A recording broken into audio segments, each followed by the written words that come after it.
आज रात 12 बजे पाकिस्तान की जो वीज़ा पॉलिसी है वो लॉन्च होने जा रही है और 126 ममालिक दुनिया के उनके लिए वीज़ा फ़ीस भी ख़त्म कर दी गई है और वीज़ा फ़ीस के अलावा वीज़ा प्रोसेस बहुत आसान कर दिया गया। ये मैं एक्सप्लेन करना चाहता हूँ।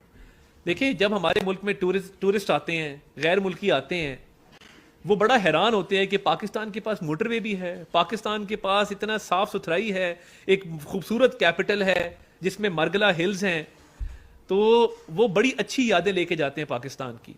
तो अब किया ये है कि एक सिंपल फॉर्म है जो इन 126 ममालिक के लोगों को फिल करना होगा।